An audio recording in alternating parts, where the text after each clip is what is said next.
Imagine yourself standing on the warm, sun-drenched streets of an ancient city. The air is thick with the scent of olive trees, the distant murmur of the Athenian agora, and the sound of footsteps echoing across marble. This is Athens, in the midst of its golden Aegean age that is often remembered for its brilliant philosophers, democratic ideals, and the rise of intellectual enlightenment. But as you walk through the bustling city, the sun is low in the sky, casting long shadows. Behind the gleaming temples and the wisdom of Socrates and Plato, there lies another story. A story of conquest, war, inequality, and the lives of those who were not immortalized in history. As the sun sets over the Parthenon, imagine what it was like to live here on the edge of progress, but also amidst great suffering. Where are you right now as you listen to this history?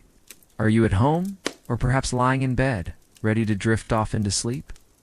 Wherever you are, think of how this ancient city, once a cradle of civilization, was far more complex than the idealized vision we often see. Athens wasn't just about democracy, philosophy, and art. It was built on bloodshed, power struggles, and the quiet suffering of those whose names were never remembered. Now, let's take a journey back through time. A journey where we peel back the layers of history, revealing not just the beauty of ancient Athens, but its darker, often unseen corners. Along the way, we'll meet the rulers, the warriors, the common folk, and the slaves who made Athens what it was. A city of dreams, yes, but also a city of shadows. Part 1. The Dawn of Athens, before democracy and philosophy. Imagine yourself walking through the rocky hills of ancient Attica. Before the gleaming temples of the Acropolis and the grandeur of the Parthenon came to dominate the skyline, the city that would one day become the heart of classical civilization is still taking shape. You're standing at the edge of a quiet, untouched valley, where the first settlers of Athens had begun to build their homes on the foothills, surrounded by olive groves and the deep blue waters of the Aegean Sea. It's around 3000 BCE, and this early settlement is far from the magnificent city you might envision. There are no towering structures, no bustling marketplaces, no great philosophers gathering in the agora. Instead, there's an air of quiet survival of a people working with the land, living in harmony with nature and finding their place in a world where they were far from the dominant force. The people here are just beginning to develop what would later be the seeds of their legendary culture. The first settlers of Athens were part of a larger wave of migration that spread across Greece. These early Athenians, known as the Mycenaeans, lived in small agricultural communities, learning how to grow their food and use the resources that the fertile land provided. They hunted, gathered, and practiced rudimentary agriculture. It wasn't a world of democracy or lofty ideals, but a world of basic survival, a world where every decision, every action was rooted in necessity. Picture the modest dwellings of the time, built with sun-dried bricks, humble wood and stone. These simple homes were scattered across the region, forming small, tightly knit communities. There were no grand public spaces or forums. Instead, life was centered around the family and the local community. The people who lived here were focused on the basics: food, shelter, and the care of their families. They had no need for democracy, for they did not yet have the structure of governance that would later be associated with Athens. What they did have, however, was a deep connection to the land and to each other, a bond that would later become a defining characteristic of Athenian society. Over time, this small agrarian society would evolve. The influence of trade from other Mediterranean cultures, such as the Egyptians and Mesopotamians, would gradually shape the Athenian worldview. These early Athenians began to adopt ideas from the greater ancient world arts, crafts, and most significantly, writing. The use of the Phoenician alphabet in the 8th century BCE would lay the foundation for a new intellectual awakening. The early stages of what would later become Athenian democracy and philosophy were rooted in these very developments. Still, in the early years of Athens, There were no grand political debates or philosophical inquiries. Instead, the people of Athens were focused on simpler forms of social organization. The Mycenaean period had seen the development of a more centralized and hierarchical form of rule. But the real foundations for the later city-state would not come until after a period of decline. The fall of the Mycenaean civilization around 1200 BCE left the region in a state of relative disarray. After the collapse of Mycenaean society, Athens, like much of Greece, entered a so-called Dark Age. For centuries, the city's growth stagnated. Much of the knowledge and cultural achievements of the Mycenaeans were lost or forgotten. During this time, Athens was little more than a small settlement, a place where the remnants of the old world lived on. But where the glories of civilization had yet to be revived. Imagine, then, the slow, almost imperceptible changes that would lead Athens out of this darkness and into its golden age. It was not a sudden transformation, nor was it the result of a single leader or event. Instead, it was the gradual accumulation of ideas, innovations, and the collective will of the people that would one day forge the foundations of what we now know as Athenian democracy. As you continue to walk through this early Athens, think of the surrounding landscape. The hills are dotted with small settlements, their inhabitants engaged in agriculture and trade, living their lives with little sense of what would come in the centuries ahead. The sea, always a constant presence, is the lifeblood of the region. The Athenian coastline provides easy access to the wider world, linking the city to Egypt, the Near East, and other parts of the Mediterranean. The idea of a city-state, where citizens govern themselves, is still far from conception. Instead, power is held by a small group of elites who rule from their fortified hilltop homes. In this early Athens, the gods have already begun to take shape in the collective imagination of the people. While the great mythological figures we associate with Athens, like Athena and Zeus, are not yet fully realized in their iconic forms, the seeds of religion and worship are already in place.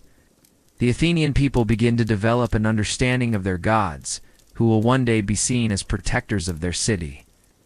But at this stage, the gods are not yet fully defined by the grand temples that will later line the Acropolis. Instead, they are more abstract figures, tied to the natural world and the forces that influence everyday life. The mythological tales of the gods' interactions with mortals are beginning to take shape in the minds of the people. These stories, which would later form the backbone of Greek mythology, are already being passed down through generations. But for now, the gods remain distant, their power is not yet fully understood, and their influence limited to rituals and small offerings made in the home or in local shrines. At this point in time, Athenian society is far from the grand city-state that will eventually give birth to democracy and philosophy. The foundations for these developments are still centuries away. The city is only just beginning to emerge from the shadows of the Mycenaean collapse and the Dark Age that followed.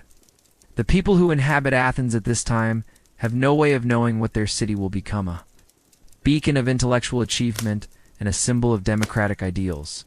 Instead, their world is defined by the immediate and the tangible, their homes, their families, their crops, and their survival. But even in this early primitive stage, there is something undeniable in the air. The same energy that will later fuel Athens' rise to greatness is already stirring. It is the energy of a city on the verge of something extraordinary, though the people of Athens, for now, have no idea what that greatness will look like. As the centuries pass, Athens will slowly begin to develop its own unique identity. The early settlers, the Mycenaeans, the survivors of the Dark Age, and the people who came after will all play a part in the creation of the city-state that we remember today. The political structures that will give rise to democracy will begin to take shape, albeit in rudimentary forms. The seeds of philosophy, the arts, and intellectual thought will begin to sprout, nourished by the fertile soil of Athenian culture. For now, though, as you stand on the hillside overlooking early Athens, you are reminded of how far the city has come. The grand structures that will define its later years, like the Parthenon and the Temple of Athena, are still far in the future. But the city is growing, changing, and evolving. The story of Athens has only just begun. Part 2. A city built on war. The rise of the Athenian Empire. Picture the landscape of ancient Athens, now centuries removed from the peaceful hills where the first settlers lived. The city has grown from humble beginnings into something far more formidable. The Parthenon, though still a distant dream, would one day tower above the Acropolis, symbolizing the city's cultural and intellectual prowess. But in the early years of its growth, it wasn't democracy or philosophy that dominated the minds of its people. It was war. Athens, for much of its early history, thrived not through peaceful trade or philosophical inquiry, but through military might. Its survival and expansion were intricately linked to the defense and conquests that shaped its empire. It was in the shadows of the Mycenaean collapse and the ensuing Dark Age that the warrior spirit of the Athenians was kindled. This era would mark the beginning of Athens' transformation from a small city-state into a military powerhouse that would one day rival Sparta and dominate the eastern Mediterranean. The key moment in this transition began in the 6th century BCE. During the leadership of the tyrant Pisistratus and later his sons, though not a full democracy, the city-state began to take on a more organized form. Pisistratus, a populist leader who sought to consolidate power, strengthened Athens' position by instituting public works projects, improving infrastructure, and organizing the city-state's military. It was under Pisistratus' successors that the first hints of Athens' imperial ambitions would emerge. Athens, located on the coast of the Aegean Sea, had always been positioned as a hub for trade. But now, its naval capabilities, built largely around its powerful fleet of ships, began to take center stage. Picture the Athenian fleet, its triremes cutting through the waves with purpose, capable of fast strikes and surprise attacks. The city's maritime power would soon become one of the most important tools in its arsenal, and its navy would become the beating heart of the Athenian Empire. As you move through the streets of Athens during this time, imagine the energy of the people, not in contemplation of philosophy, but focused on the task at hand: survival and conquest. There is a tension in the air, a sense of purpose, driven by the growing power of the city-state. Athens, once a small community living off agriculture and trade, is beginning to see itself not just as a protector of its own interests, but as an emerging force in the region, ready to expand its influence. By the early 5th century BCE, Athens had begun to stretch its influence beyond its borders. But this was a time of perilous war, as the Persian Empire, under Darius I, sought to expand its dominion into the Greek world. The Persian Empire was a vast, unified, and highly organized state, and its king, Darius, had his sights set on the rich and influential Greek city-states. Athens, with its newly strengthened military and growing navy, would be thrust into one of the most critical battles of its early history, the Battle of Marathon in 490 BCE. The battle itself was an unexpected triumph for Athens. Though vastly outnumbered, the Athenian army, bolstered by a small contingent of Plataeans, faced the Persian invaders in a decisive engagement.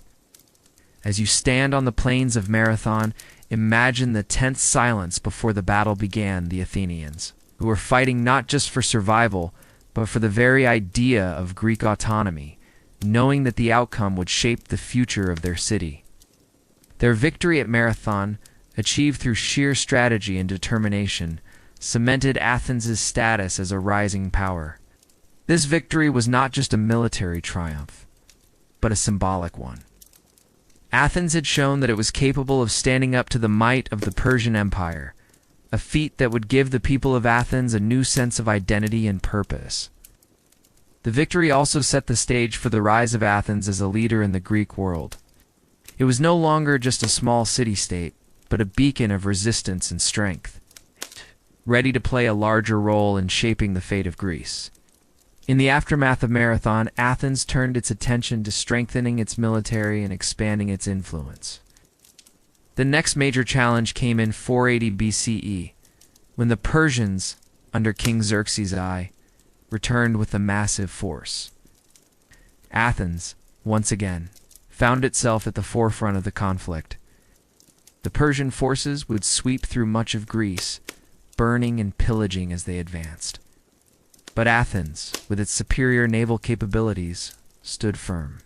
Imagine the chaos of the times. The sky darkened with smoke as Xerxes' vast army marched across Greece, and Athens itself was abandoned. The people fled to nearby islands, leaving their city open to destruction. But Athens was not defeated. At the Battle of Salamis, in the waters off the coast of the city, the Athenians, led by Themistocles, a visionary politician and general, managed to lure the Persian fleet into the narrow straits where their larger ships could not maneuver. The Athenians, with their faster and more agile triremes, decimated the Persian fleet in a stunning naval victory. Standing on the shores of Salamis, picture the chaos of the battle, the clash of steel on wood, and the cries of victory as the Persian fleet was forced to retreat. It was a turning point in the Persian Wars, and Athens was now firmly established as the leading power in Greece. The battle also marked the beginning of what would become known as the Athenian Empire, a naval alliance that would bring together many of the Greek city-states under Athens' leadership. The formation of this alliance, known as the Delian League, was a critical moment in Athens' rise. What began as a coalition formed to defend against the Persian threat soon evolved into a more imperial structure. With Athens at its helm, while the League initially began as a defensive pact, over time Athens began to assert more control, using its powerful navy to dictate terms and collect tribute from the other member states. The island of Delos, where the treasury of the League was kept, became a symbol of Athenian dominance, and the once independent city-states of the Aegean were gradually absorbed into Athens' sphere of influence. As the city grew in power, so did its appetite for expansion. Imagine the streets of Athens now, not just a city of farmers, craftsmen, and philosophers, but one of soldiers, strategists, and politicians, Diage, focused on maintaining and expanding the power of their city. The Agora, once a place of open debate and commerce, now hummed with the energy of leaders discussing strategy, diplomacy, and conquest. But this rise to power came with its own set of challenges. The more Athens expanded its empire, more it became embroiled in conflicts with other Greek city-states, most notably Sparta.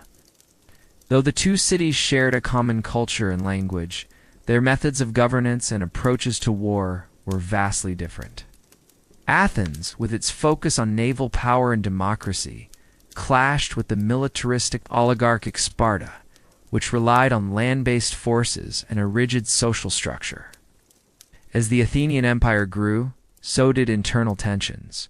The empire based on naval dominance was expensive to maintain. The Athenians relied heavily on tribute from their allies, many of whom began to resent their growing subjugation. Athens, despite its democratic ideals, was beginning to act more like a hegemonic power, demanding loyalty and tribute from its allies in exchange for protection.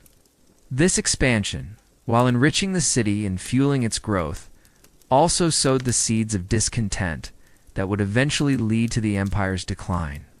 For now, however, Athens reveled in its newfound power.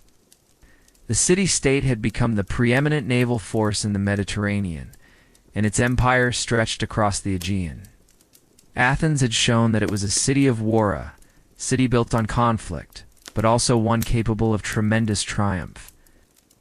Its victories from Marathon to Salamis shaped the destiny of the city and defined its place in history. As you reflect on this period, think of how war shaped the city's identity. The Athenian Empire, like all great empires, was built on the foundations of military power. And as the years passed, the fruits of these victories, wealth, prestige, and influence would be channeled into other pursuits. Philosophy, the arts, and democracy would eventually take center stage. But they would never have been possible without the military victories that secured Athens' dominance in the ancient world. Part 3. Democracy's Roots. Power in the hands of the few. Picture Athens once again. But this time, the streets are filled with energy. Not from the clang of weapons or the strategy of war, but from the hum of political discourse. The air is thick with ideas, yet there is a deep undercurrent of tension. The city has grown in power, and with that power comes the question of how to govern. At the heart of Athens' evolution, beneath its towering monuments and its gleaming temples, lies the story of democracy, a story that is not so much a birth, but a gradual, often turbulent unfolding. Imagine stepping into the agora, the beating heart of Athenian public life. The space is wide and open, lined with columns, bustling with citizens, and animated by discussions. However, this is not the inclusive democracy that would later be celebrated, but rather a system in its formative stages, a system where power is still concentrated in the hands of a select few. At this point in history, only a small segment of the population has the privilege to take part in political life. Slaves, women, and foreigners are excluded from the deliberations of the people. And even among the citizens who do participate, many are restricted to the wealthier and more influential classes. The city of Athens is in the midst of its transition. For much of its early history, governance was not democratic, but rather oligarchic, a system in which a small group of elites held the reins of power. The aristocracy, made up of wealthy landowners, controlled most aspects of Athenian life. These aristocrats ruled through their influence over the local economy, religion, and the military. They controlled the land, which was the foundation of Athenian wealth, and thus held all the political power. The common people, farmers, and artisans, though they formed the backbone of the city, were largely excluded from political decision-making. Imagine the lives of these aristocrats, privileged, educated, and powerful. They would have enjoyed lavish lifestyles, filled with banquets, theater, and the education of their children in the ways of leadership and governance. This group was not simply a monolithic elite, but rather a set of powerful families who sought to maintain their control over the city. The aristocracy in Athens, while not as rigid as in other parts of the ancient world, was still a closed society where birth and wealth were decisive factors in one's participation in public life. At the same time, however, there were signs of change in the air. The ancient Greek world was one of constant flux, where new ideas, challenges, and revolutions in thought were constantly taking place. And in Athens, the cracks in the aristocratic system were beginning to show. Though Athens was not yet a democracy, the first stirrings of change began with the reforms of leaders like Solon. Imagine Solon, a figure who was both a poet and a politician, standing before a crowd in the agora. His name was already legendary, and his reputation as a lawgiver would soon become a cornerstone of Athenian political identity. Solon came to power at a time of great social unrest. The city's wealth inequality had become unbearable, with the aristocracy growing richer, while the common people, many of whom were in debt, and even enslaved due to their inability to repay loans, suffered. It was a society teetering on the edge of civil strife. Solon, recognizing the fragility of the social order, enacted a series of reforms in the early 6th century BCE.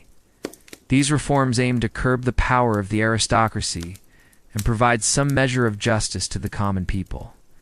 One of his most significant reforms was the Literally, the shaking off of burdens. This reform canceled the debts of the poor and abolished the practice of debt slavery. Imagine the sense of relief that must have rippled through the common people as Solon's laws wiped away the shackles of debt that had bound so many. Yet Solon's reforms were not entirely radical. While they did provide some relief to the poor, they did not dismantle the aristocratic system entirely. Solon's reforms, while significant, still allowed the wealthy to hold on to power, albeit in a more restrained manner. Solon himself had no intention of creating a fully participatory democracy. Instead, He sought to find a middle ground or system in which the interests of the aristocracy were balanced with those of the lower classes. The political system that emerged from his reforms was one of mixed governance, where power was still largely concentrated in the hands of the elite, but with some provisions for wider participation. As Athens moved through the early 5th century BCE, the tension between the aristocracy and the people continued to grow. For the common Athenian, life was marked by a sense of inequality, and it was clear that the promise of Solon's reforms had not been fully realized. It was at this point that another figure would emerge, Cleisthenes, often called the father of Athenian democracy. Cleisthenes arrived at a time when Athens was once again on the brink of upheaval. The oligarchic rulers had become increasingly unpopular, and tensions between the wealthy elite and the common people were at a boiling point. In the midst of this turbulence, Cleisthenes introduced a series of groundbreaking reforms that would change the course of Athenian history. Imagine Cleisthenes standing before the people, outlining his vision for a new political order. His reforms, introduced in 508 BCE, aimed to break the power of the aristocracy once and for all. His first major reform was the reorganization of the Athenian tribes. Previously, the city's political organization had been based on a traditional system of family and kinship ties, where powerful families held the most influence. Cleisthenes broke this old system and introduced a more geographically based system, dividing the city into 10 tribes, each of which would have an equal say in political life. This was a radical shift, a move away from the old order of powerful families and toward a system where power was more evenly distributed among the people. The 10 new tribes were made up of citizens from different social and economic backgrounds, ensuring that no single group could dominate the political process. This reform created a more representative and decentralized political system, where power was shared among a broader swath of the population. Another of Cleisthenes' key reforms was the establishment of the Council of 500. This body, made up of 50 representatives from each of the 10 tribes, would be responsible for overseeing the day-to-day affairs of the city. The Council of 500 was a critical step in the direction of democracy, because it allowed a much wider group of citizens to be involved in governance, ensuring that no single elite could control the political process. This body was the first step toward the radical political shift that would come in later years. But even with these reforms, Athens was not yet a fully democratic society. Only adult male citizens, those who were free, born of Athenian parents, had the right to participate in the political process. Women, slaves, and non-citizens had no voice in Athenian politics, and their lives were often shaped by the decisions made by the men in power. Even within the citizen body, political participation was limited to a relatively small portion of the population, meaning that the political system remained far from truly inclusive. Nevertheless, Cleisthenes' reforms laid the groundwork for the radical democracy that would come to define Athens in the 5th century BCE. The power of the few had been challenged, and while the system was not yet perfect, it was a significant step in the direction of a more participatory and representative form of government. As you walk through the agora of Athens during this period, you could almost feel the tension in the air, the sense of a society on the cusp of something new. The democratic experiment, though not fully realized, is taking shape. The city's political life is transforming from an oligarchy ruled by a few powerful families into a system that, for the first time, begins to open up to a larger segment of the population. But democracy, even in its early stages, is a fragile thing. It will take more time, more struggles, and more reforms before it reaches its true form. For now, imagine the streets of Athens filled with citizens engaged in political debate, participating in the assembly, voting on laws, and discussing the future of their city. Democracy, at this point, is not an abstract ideal, but a living, breathing experimenta system in which the voices of the people are beginning to matter more than the voices of the elite. And though the Athenian democracy is still young, the seeds of something far-reaching have already been planted. The city, which was once ruled by the few, is beginning to shift toward a system where the many, though still limited, can have a voice. It is a system that, for all its imperfections, will become a model for the world to follow. Part 4. The Golden Age of Athens.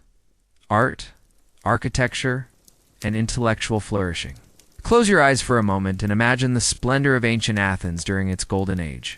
The sun casts a warm glow over the Acropolis, illuminating the grand temples and monuments that have become eternal symbols of Athenian greatness. The air is filled with the hum of activity craftsmen shaping marble, sculptors chiseling intricate details into statues, philosophers engaging in thoughtful debates in the agora. This is the height of Athenian civilization, a time when the city flourished in ways that would forever change the course of history. The Golden Age of Athens, roughly spanning the 5th century BCE, is often regarded as one of the most remarkable periods in human history. It was a time when Athens, fresh from its military victories against Persia, reached the peak of its power, influence, and creativity. Under the leadership of figures like Pericles, Athens transformed from a war-torn city into the cultural and intellectual center of the ancient world. It is in this period that we see the birth of classical Greek art, architecture, and philosophy, which continue to shape our understanding of the world today. Imagine standing on the Acropolis, gazing at the Parthenon. The temple dedicated to the goddess Athena. It's a breathtaking sight. Its perfectly proportioned columns rising up against the sky, its marble facade gleaming in the sunlight. This iconic structure, designed by the architects Aictinos and Callicrates and sculpted by Phidias, is a symbol of Athenian power, beauty, and devotion. But it is also a product of a city that has triumphed over its enemies and is now turning its focus inward, toward the flourishing of its culture and its ideals. The Parthenon was more than just a religious temple. It was a political statement. It was built during the height of Athenian power, funded by the wealth extracted from the members of the Delian League. The alliance of city-states that Athens had forged in the wake of the Persian Wars, the Parthenon was not just a monument to the gods, it was a symbol of Athenian dominance in the Greek world. Its construction was a grand display of the city's wealth, architectural mastery, and confidence. Standing in its shadow, you can sense the pride of the Athenians, whose ambition reached far beyond mere survival or defense. This was a city that believed in the transformative power of art, and it was determined to make its mark on history. But the Parthenon was just one of many artistic achievements of the time. As you walk through the streets of Athens, you encounter the vibrant world of sculpture and pottery that adorned every corner of the city. The works of the great sculptors like Phidias, Praxiteles, and Lysippus were on display in public spaces and temples. Each piece a reflection of Athenian values, beauty, proportion, and harmony. The sculptures of gods, heroes, and athletes captured the idealized human form, emphasizing grace and balance. These sculptures were not simply decorative. They were part of a larger cultural conversation about the nature of humanity, the divine, and the relationship between the two. In the realm of pottery, the Athenians also excelled. The black figure and red figure techniques, which allowed for intricate and detailed depictions of mythological scenes. Everyday life and athletic contests became widely popular. These beautifully painted vases, which were used for both practical and ceremonial purposes, were crafted by master potters and decorated by skilled painters. As you look at these vases, you can almost hear the stories they tell, tales of gods and heroes, of love and war, of peace and conflict. Each vase is a window into the world of the ancient Greeks, a world where art was not just about decoration, but about communication, storytelling, and the expression of ideals. But the Golden Age of Athens was not limited to art and architecture. It was also a time of unparalleled intellectual achievement. This was the era of philosophy, when great thinkers like Socrates, Plato, and Aristotle would lay the foundations of Western thought.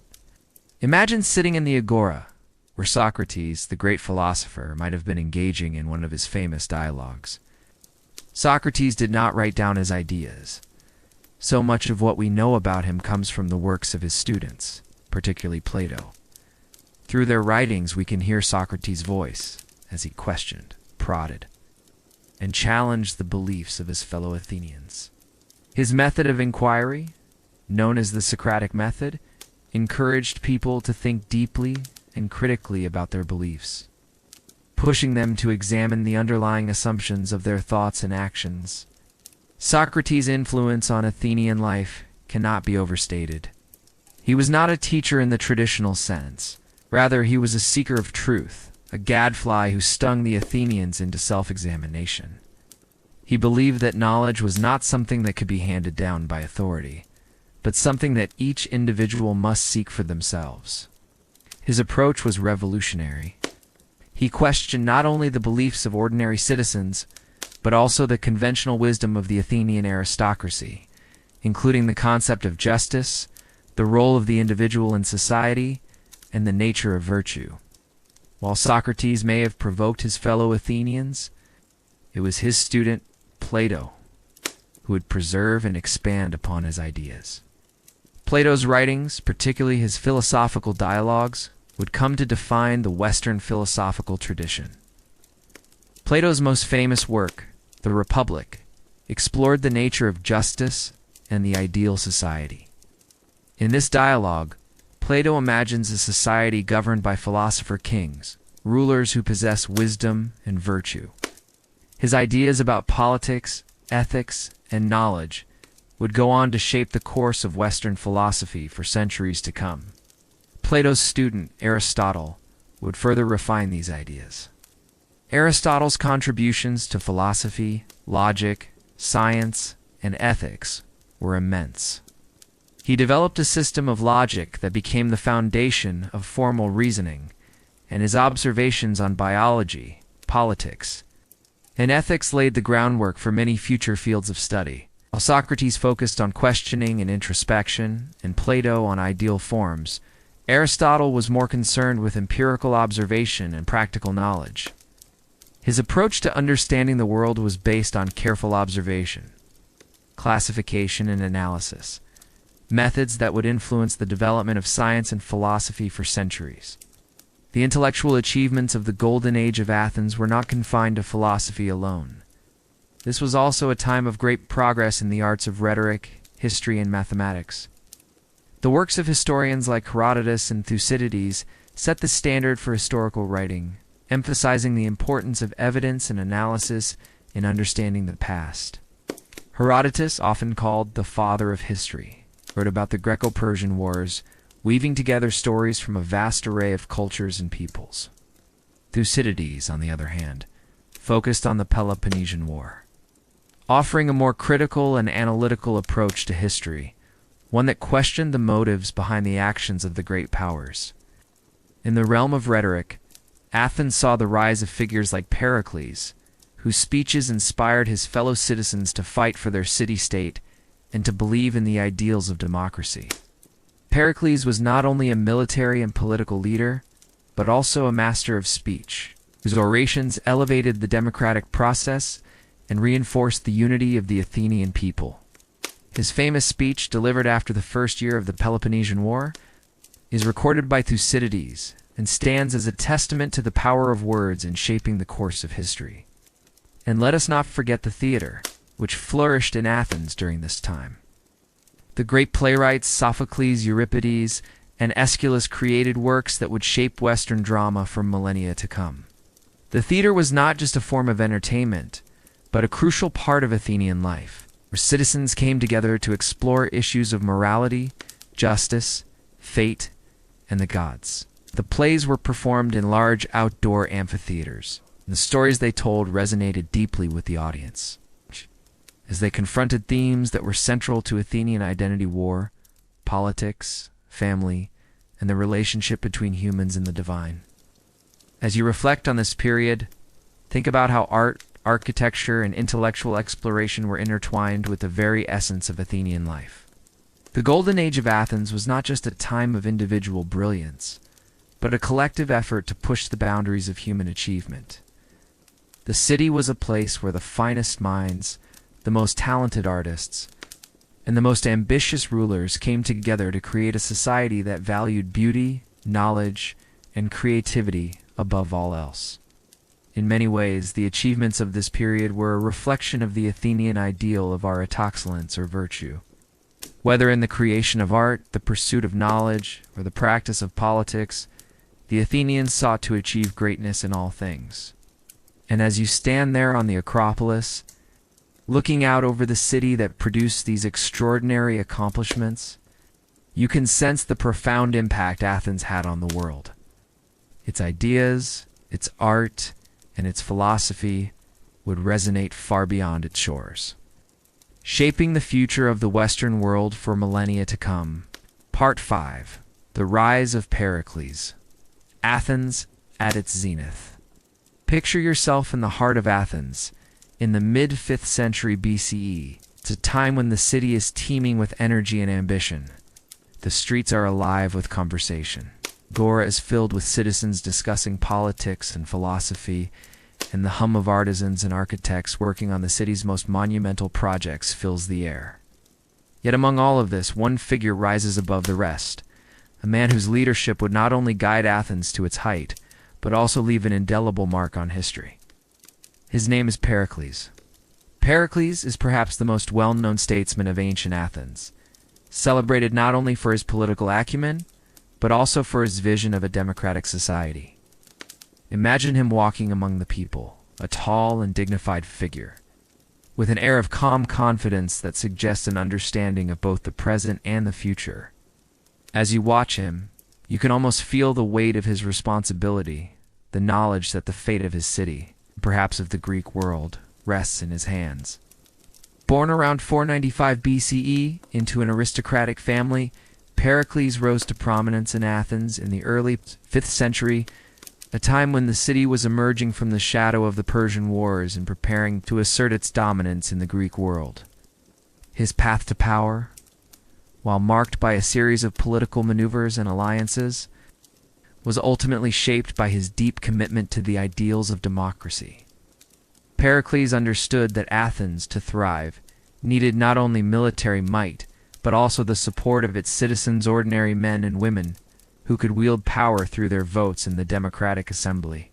As you stand in the heart of the city, surrounded by its grand buildings, its beautiful artwork, and the bustling agora, you can almost hear Pericles' voice echoing through the ages. His speeches, like his actions, were driven by a profound belief in Athens and its ideals. He believed in the power of the people and in the greatness that could be achieved when the city as citizens worked together toward common goals.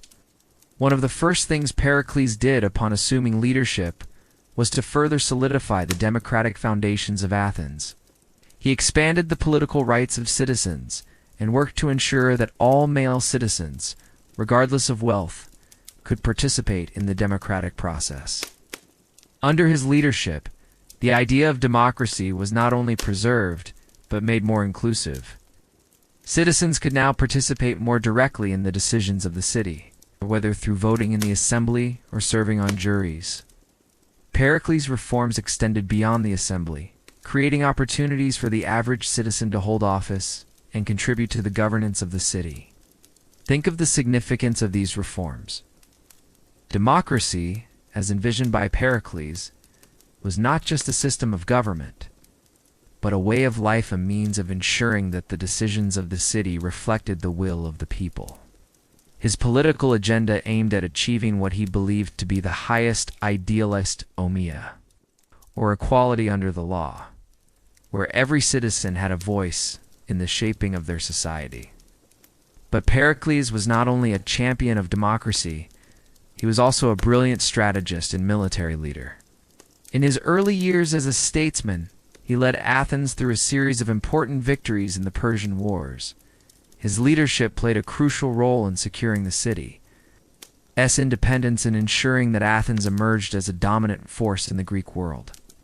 After the Persians were defeated, Pericles used Athens' newfound wealth, largely derived from its leadership of the Delian, League and alliance of city-states formed to continue the fight against Persia, to strengthen the city's military, and to fund the construction of monumental public works.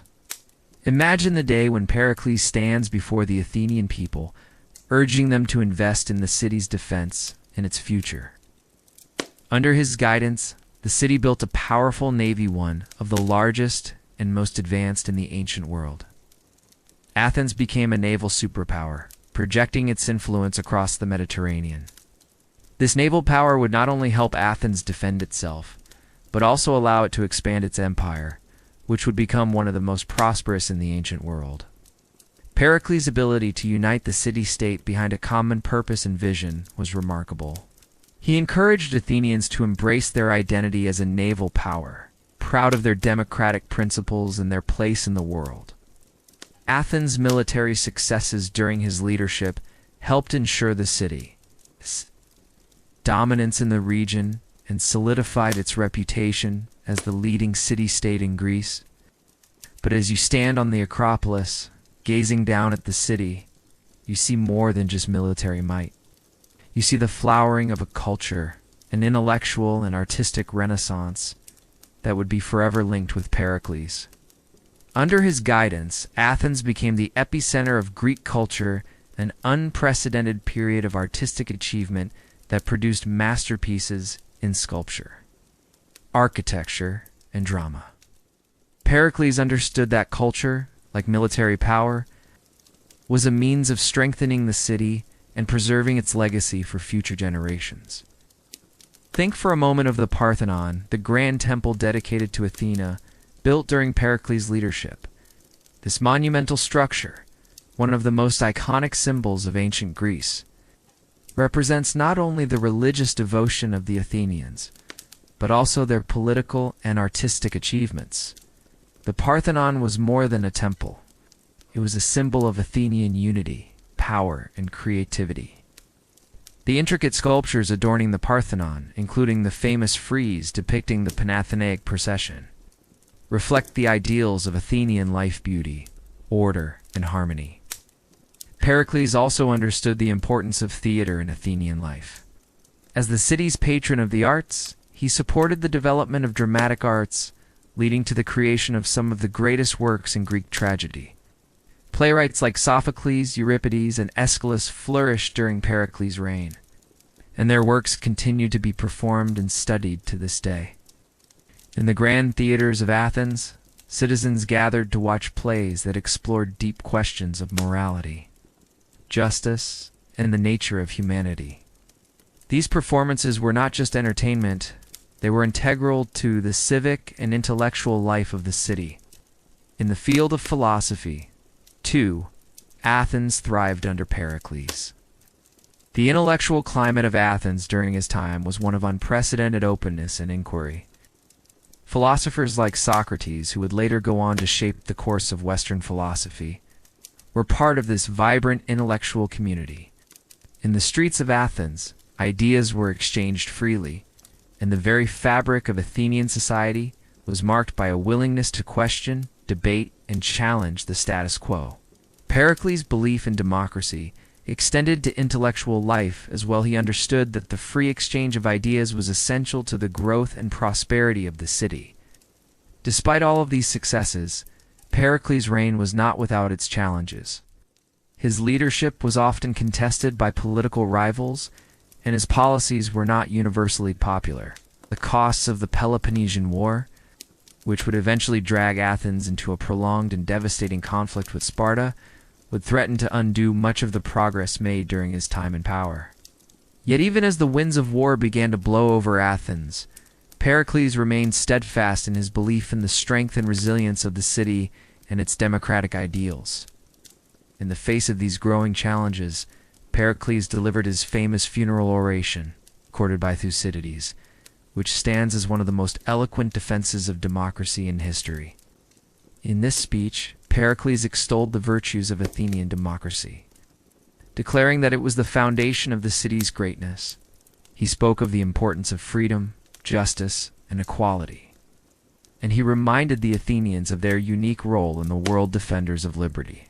creators of culture and champions of the ideal of democracy. His words would echo through the ages, inspiring future generations of political thinkers and leaders.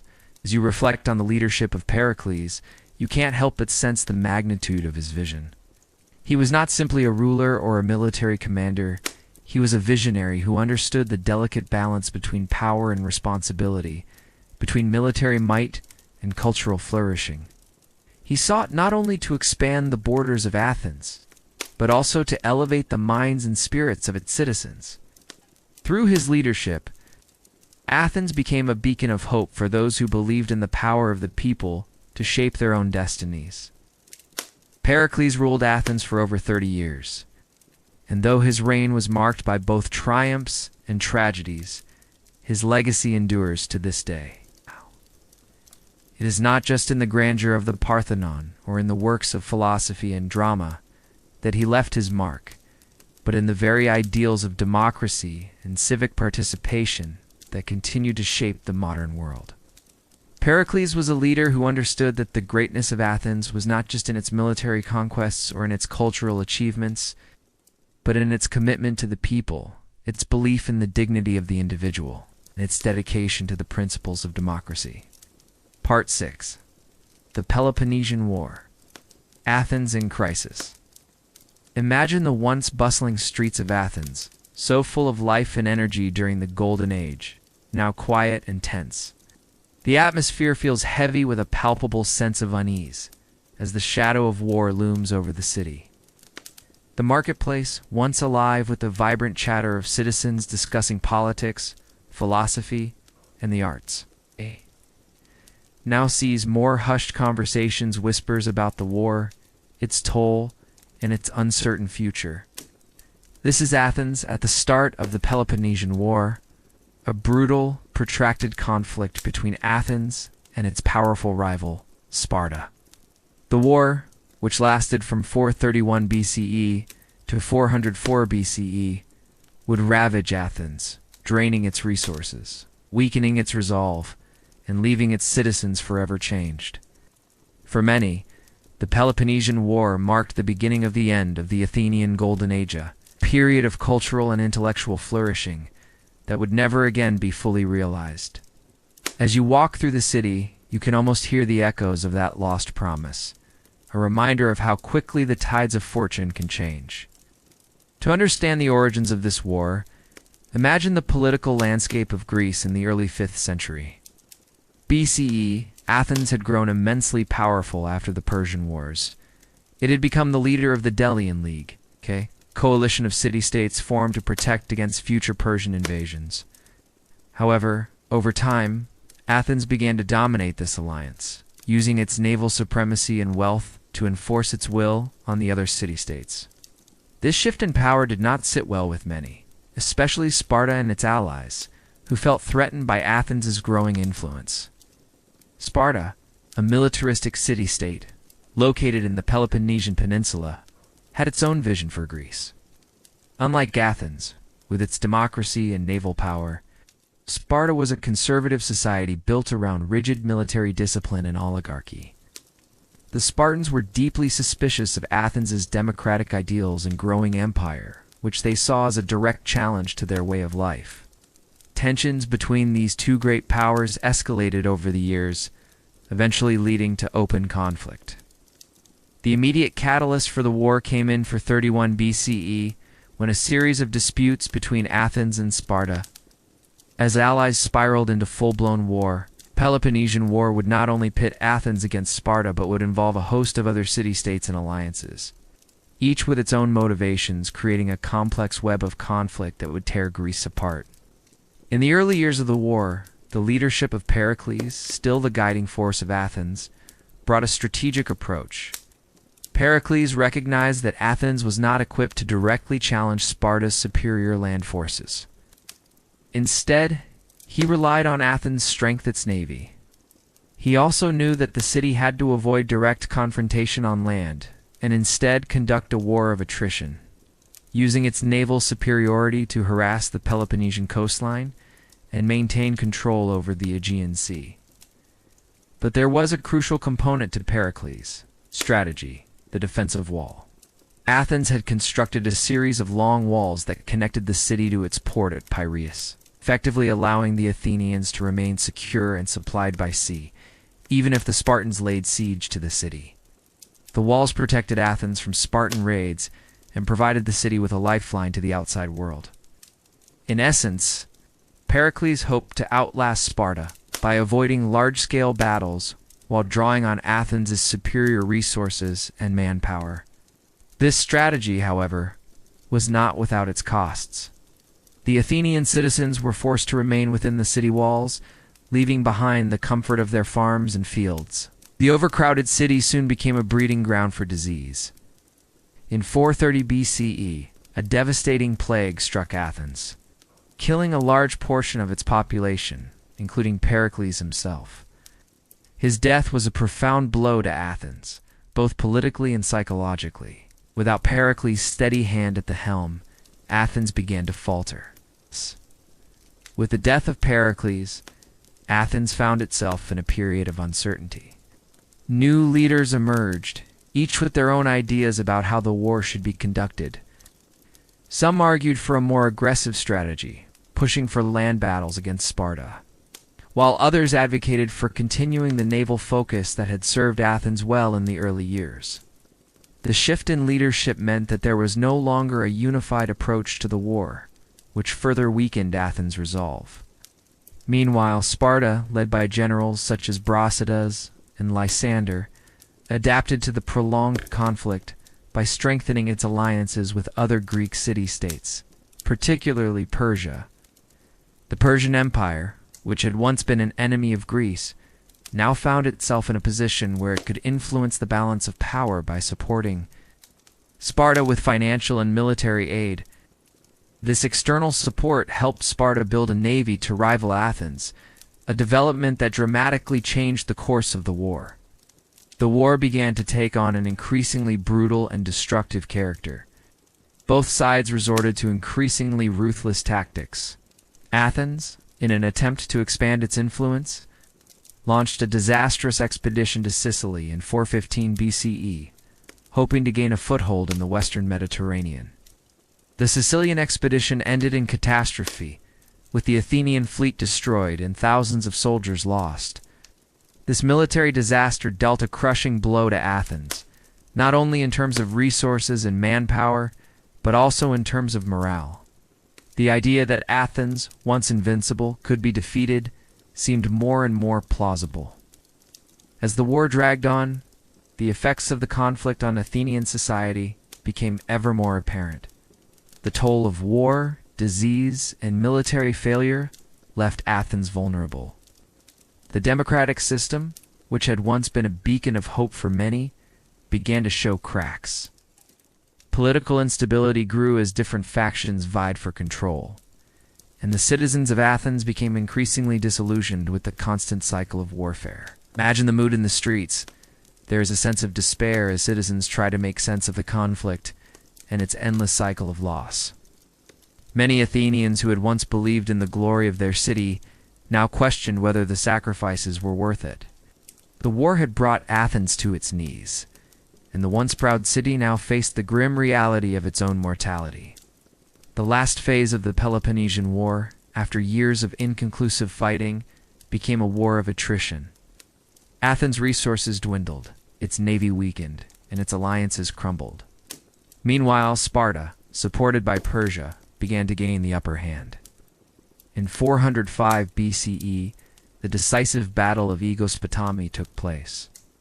The Athenian fleet, once the mightiest in the ancient world, was destroyed by the Spartans, signaling the end of Athens' naval supremacy.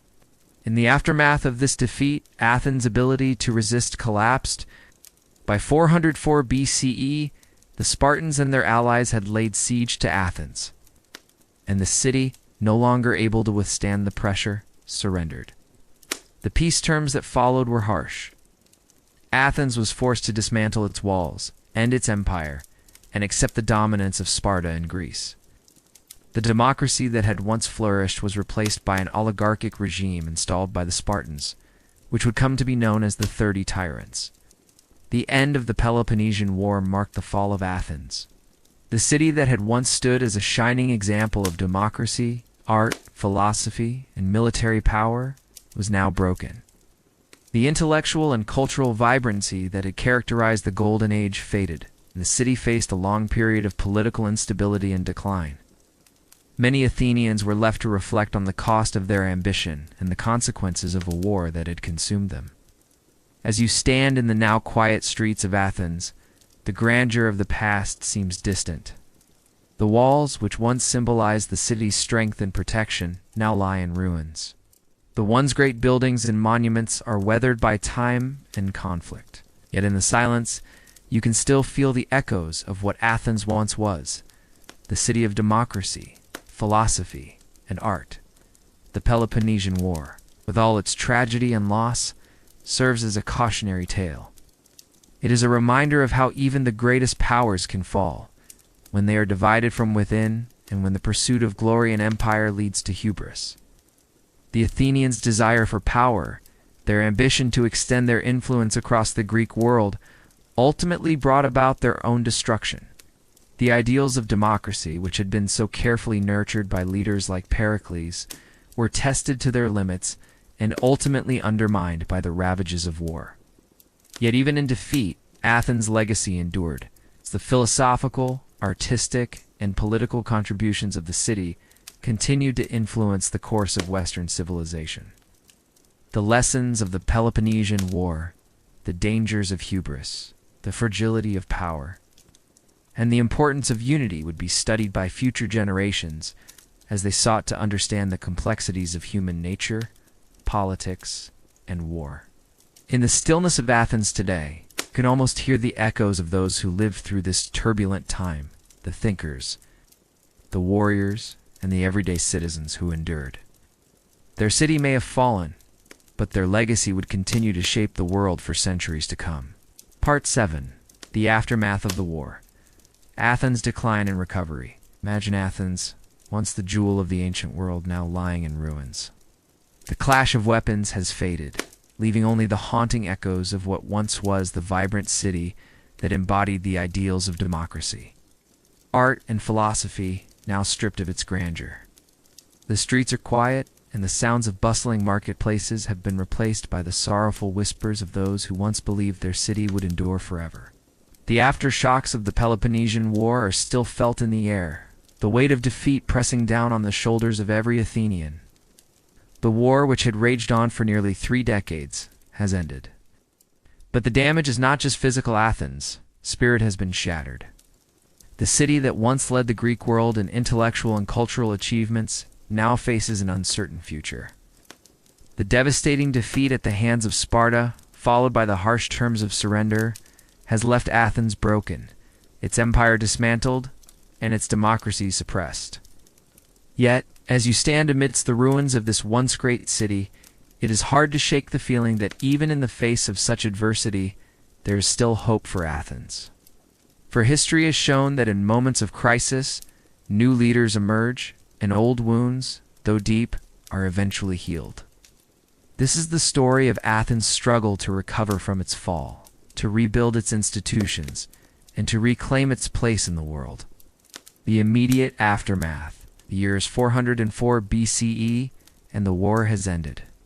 The 30 tyrants, a pro-Spartan oligarchy, have seized control of Athens, forcing the city to accept a government that undermines the democratic principles that had defined it for so long. The fall of democracy is a painful blow to many Athenians. The people, once so proud of their political freedom, now find themselves living under the rule of a small authoritarian clique that represents the very opposite of what Athens once stood for. Imagine the mood in the city, the uncertainty, the fear, and the sense of powerlessness that pervades the streets. The democratic institutions that had empowered ordinary citizens, allowing them to participate in decision-making and governance, have been replaced by a regime that rules with an iron fist. The citizens of Athens, once able to vote in the assembly and hold public office, now find themselves stripped of their political rights. There are no lively debates in the agora, no grand speeches in the assembly hall. The city that had once been a beacon of democracy now finds itself shackled by tyranny. The 30 tyrants are not content to simply govern, they seek to solidify their power by eliminating their political enemies. Thousands of Athenians, loyal to the old democratic ideals, are executed or exiled, their voices silenced. The once thriving cultural and intellectual life of Athens is stifled. As those who might have opposed the regime flee or go into hiding, yet even in the darkness of tyranny, Athens' spirit is not entirely extinguished. The city's recovery, though slow and painful, begins with small steps. The idea of democracy, though suppressed for the moment, has not been completely forgotten. There are those who continue to dream of a restored Athens, a city where the voice of the people can once again be heard. The restoration of democracy. 30 tyrants rule Athens for less than a year. In 403 BCE, after a period of internal strife and external pressure, their regime begins to unravel. The Democrats, led by Thrasybulus, a former Athenian general, seize the opportunity to restore Athens' democracy. In a series of military and political maneuvers, they defeat the oligarchic forces and reclaim the city. The restoration of democracy is a triumphant moment for Athens, but it comes with its own challenges. The scars of the war are still fresh, and the city must work to rebuild not only its political institutions, but also its sense of self. The damage to Athens' economy, its infrastructure, and its population is immense. Thousands of families have lost loved ones, and many citizens have lost their homes. The city's once proud navy has been decimated, and its military strength is but a shadow of what it once was. Despite these setbacks, the Athenians are determined to rebuild. Restored democracy is a fragile thing, and its leaders know that they must tread carefully if they are to avoid repeating the mistakes of the past. The political climate is tense, and the Athenians are keenly aware that their enemies both within and outside the city are watching, waiting for any sign of weakness. The key to Athens' recovery lies in the reinstitution of the democratic principles that had made the city great. The Athenians must reassert their commitment to equality, justice, and political participation. They must prove that democracy, despite its flaws, is still the best system for ensuring the freedom and dignity of the individual. This is no easy task. Many of the citizens who had supported the oligarchic regime are now in disgrace, and the Athenians must grapple with the difficult question of how to reconcile with those who had betrayed the city. At the same time, the city must also contend with the fact that its empire, once the cornerstone of its power, has been lost, and that its military and economic influence has waned. Intellectual and cultural revival. While Athens' political recovery is still in its early stages, the intellectual and cultural revival begins to take shape. The period following the war, often called the post-Peloponnesian era, witnesses the rise of some of Athens' greatest philosophers, playwrights, and artists, who will carry the torch of Athenian thought and creativity into the future. One of the most significant figures in this period is Socrates, the philosopher who will go on to shape the course of Western philosophy. Socrates is known for his method of questioning and dialogue, a method that encourages his students to examine their beliefs and assumptions. He does not write down his ideas, but his conversations, recorded by his students, will have a profound impact on future generations. Socrates' ideas are radical for their time, challenges the traditional understanding of ethics, justice, and virtue, and he encourages the people of Athens to think deeply about their moral responsibilities. His questioning of authority and tradition makes him a controversial figure, and his teachings will later lead to his trial and execution in 399 BCE, despite his death. Socrates' ideas will continue to influence the development of philosophy for centuries. Alongside Socrates, other thinkers begin to emerge, each contributing to the rich intellectual landscape of post-war Athens. Plato, one of Socrates' students, will go on to found the Academy, the first institution of higher learning in the Western world.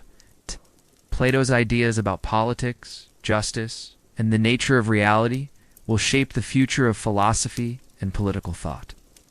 Aristotle, Plato's student, will later establish his own school, the Lyceum, and make groundbreaking contributions to a wide range of subjects, including logic, ethics, and biology. Even as Athens rebuilds itself politically and socially, its cultural life begins to flourish once more. The theater, which had been so central to Athenian life during the Golden Age, begins to experience a resurgence. Playwrights like Euripides, who had already been a prominent figure during the war, continued to write powerful works that addressed the themes of suffering, loss, and redemption. These plays, performed in the grand theaters of Athens, offer the people a way to process the trauma of the war and reflect on the lessons they have learned. The visual arts, too, begin to revive. Sculptors, painters, and architects once again begin to fill the streets with their creations, commemorating the city's past and envisioning a new future.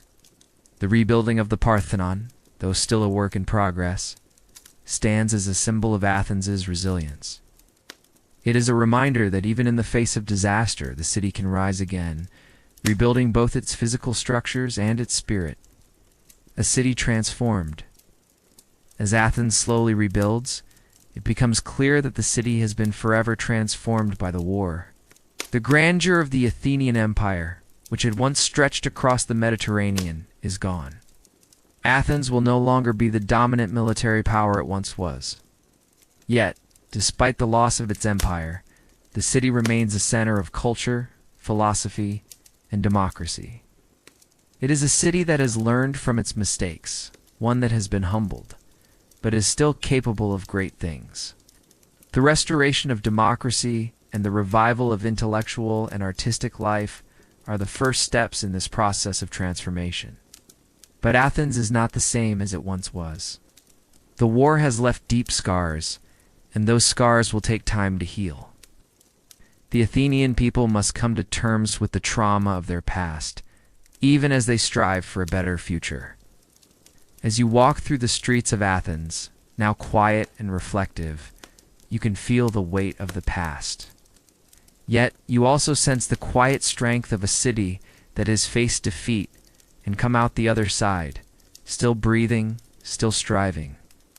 In the face of destruction, Athens finds a way to rebuild, not just its buildings, but its spirit. The story of Athens, with all its triumphs and tragedies, is far from over. The journey of recovery is long, but it is a journey that will shape the future of the city and its people. Part 8. The Rise of Philosophy. Socrates and the Birth of Western Thought. Imagine for a moment the quiet streets of Athens in the aftermath of its devastating war. The marketplace, once a hub of political debate and civic engagement, now holds a different kind of energy, a quiet, contemplative air, as though the city itself is reflecting on its past. There is a certain stillness that permeates the agora, the great gathering place of ideas, where once the orators had boldly espoused their plans for empire and power. Now, however, the conversations have shifted. The questions that dominate the conversations are no longer those of war and conquest, but of virtue, truth, and the nature of existence itself. This is the world into which Socrates steps. He is neither a general nor a statesman, but a man of questions, a philosopher in the truest sense. Born in the early 5th century BCE, Socrates had lived through the great events of Athenian history, the rise and fall of the city's empire, the brutal toll of the Peloponnesian War, and the collapse of democracy. Yet in the midst of such turmoil, Socrates seeks not to command armies or influence political affairs, but to probe the depths of the human soul in search for the fundamental truths that lie at the heart of human existence. As you walk through the agora, you might see him there, his weathered face lined with years of contemplation, standing among the crowds, engaging anyone who will listen. Socrates does not stand upon a pedestal or raise his voice with the thunderous rhetoric of the politicians. Instead, he speaks softly, his voice a calm and deliberate murmur, as though each word is carefully chosen. He is not interested in teaching what others have already taught. He is interested in questioning everything. His method, known today as the Socratic method, is one of dialogue and inquiry, of constantly probing for deeper understanding, the quest for virtue and knowledge. Socrates' approach is simple, but it is revolutionary. He does not claim to have all the answers, as many others do. In fact, he famously declares, "I know that I am intelligent because I know that I know nothing." To Socrates, wisdom is not about accumulating knowledge. It is about understanding the limits of one's own knowledge. Through questioning, he seeks to lead others to a deeper awareness of their own ignorance. This process, though often uncomfortable, is essential for genuine growth. Socrates' central concern is virtue. He asks his fellow Athenians not just how to live, but how to live well. What is the good life? What is the nature of justice, courage, wisdom, and piety? These are the questions he asks, probing deeper and deeper into the soul, urging his listeners to examine their lives and consider whether they are living in accordance with their highest ideals. It is a search for truth not as a destination, but as an ongoing process, one that requires humility and openness. Imagine the conversations that take place in the quiet corners of the Agora citizens, who had once been preoccupied with matters of politics, military affairs, or wealth, now find themselves grappling with questions of a different kind. Questions that do not have simple answers, but that compel a deeper examination of the self. Socrates' method is often uncomfortable, for he seeks to challenge people's most deeply held beliefs. But it is precisely this discomfort that opens the door to greater understanding. In this way, Socrates becomes the embodiment of a new kind of intellectualism, one that values questioning over certainty, dialogue over monologue. He is not a teacher in the traditional sense. He does not lecture from a pulpit or deliver grand speeches. Rather, he engages in the simple act of conversation, asking questions that lead others to think more deeply and critically about their own beliefs. His influence spreads, and a group of devoted followers begins to gather around him, men like Plato, Xenophon, and Antisthenes, who will carry his teachings forward after his death. The politics of the soul. While Socrates' philosophical inquiries might seem distant from the immediate political concerns of Athens, they are deeply connected. At a time when Athens is recovering from the trauma of war and defeat, the search for virtue and the good life becomes intertwined with questions of governance and society.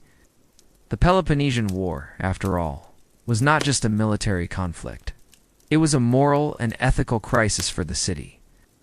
Athens, in its ambition to dominate the Greek world, had lost sight of its own values, and the consequences of this hubris were evident in the destruction of its empire. Socrates, in his humble way, asks the Athenians to reflect on these larger questions. What kind of society do they want to build? What role does virtue play in their politics?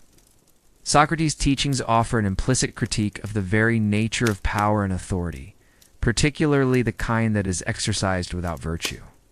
In a city that had once prided itself on democracy, it is no surprise that Socrates, who values virtue above all, would become a figure of both admiration and controversy. While Socrates is deeply engaged in his philosophical inquiry, he does not shy away from the political realities of Athens. He participates in the democratic processes of the city, serving as a hoplite, a heavily armed foot soldier during campaigns, and even saving the life of Alcibiades at the Battle of Patadia. Yet Socrates is not a politician. His allegiance is not to any particular political faction or ideology, but to the pursuit of truth and the cultivation of the soul. However, Socrates' influence on Athenian politics would ultimately be his undoing. His method of questioning, his constant challenge to conventional wisdom, and his refusal to accept authority without examination, these qualities would eventually make him a target. His willingness to question the gods of the city, his critique of the political elites, and his growing popularity among the youth would come to be seen as a threat to the established order. The trial of Socrates. As Athens slowly recovers from the war, it begins to rebuild its sense of self and its institutions. The city's democracy is reestablished, and it begins to regain its cultural vibrancy. Its Socrates' teachings, which had once been welcomed by many, now attract suspicion. In 399 BCE, Socrates is brought to trial on charges of corrupting the youth and impiety, accusations that, in the context of Athenian society, carry serious consequences. Imagine the scene in the courtroom. Socrates, calm and composed, standing before the judges who have the power to condemn him to death. He does not apologize for his actions, nor does he ask for mercy. Instead, he defends his way of life. He argues that his questioning of authority, his critique of the status quo, is essential for the health of the city. Without the ability to question and challenge, Athens would stagnate. Socrates, in his defense, maintains that he has served Athens not by leading it in battle or governing its people, but by encouraging them to examine their own lives and to strive for a life of virtue. But despite his eloquent defense, the verdict is clear. Socrates is found guilty and sentenced to death by drinking hemlock. His execution marks the end of a chapter in Athenian history, but it also marks the beginning of something greater, the enduring legacy of his ideas. In his death, Socrates becomes a martyr for philosophy, a symbol of the importance of questioning, of seeking truth, and of living a life of moral integrity, no matter the cost. Legacy of Socrates. After his death, the influence of Socrates continues to grow. His followers, most notably Plato, will carry his teachings to new heights. Plato's dialogues will preserve Socrates' ideas and methods for future generations, while Plato himself will go on to become one of the most important figures in the history of Western philosophy. Aristotle, Plato's student, will further develop Socratic ideas, laying the groundwork for much of Western thought, from ethics to metaphysics to politics. Even in death, Socrates' impact on Athens and on the world is profound. The questions he raised about virtue, justice, and the nature of the soul continue to resonate throughout history, shaping the course of Western intellectual tradition. As you walk through the streets of Athens today, the city may seem quieter, but the echoes of Socrates' voice still resonate in the air. It's a search for truth, for virtue, for wisdom. These are the timeless pursuits that he championed, and they continue to guide philosophers, thinkers, and seekers to this day. The legacy of Socrates is not one of monuments or material power, but one of ideas that continue to challenge and inspire. In the midst of a city recovering from the ravages of war, Socrates' philosophy represents a new kind of strength. The strength of the mind, the strength of the soul. It is a reminder that even in the darkest moments of history, the pursuit of wisdom and virtue can light the way forward. Part 9. The Legacy of Art and Architecture. Rebuilding Athens' cultural identity. Imagine walking through the streets of Athens. Perhaps in the early years following the end of the Peloponnesian War, the city is still recovering from the devastation wrought by nearly 30 years of conflict. Its population reduced, its wealth depleted, and its military strength shattered. Yet, as you make your way through the ruins, there is a subtle energy in the air, a quiet but palpable sense that something is stirring beneath the surface. It is as though the city's very spirit, though battered, is beginning to reawaken, taking its first tentative steps toward recovery. As you walk past the great buildings of Athens, you might notice something unusual, even amidst the rubble. There are signs of new life, new construction, new creation. The theaters, the temples, the monumental structures, they are not merely being repaired, they are being transformed. In the wake of the war, Athens' artists, architects, and builders rise to the occasion. They are not just reconstructing buildings, they are rebuilding the very cultural identity of Athens, using art and architecture as a means of restoring the city's sense of purpose, pride, and meaning. Even in the aftermath of war, in the shadow of defeat, art and architecture remain as powerful expressions of the Athenian spirit. They are not merely decorative or functional. They are symbolic acts of resilience, creating a bridge between the city's tumultuous past and its uncertain future. In a time of political instability and social recovery, the act of creating becomes an affirmation of Athens' enduring identity, identity tied not to military conquest or political dominance, but to a culture of beauty, thought, and collective expression. The Parthenon, a symbol of resilience.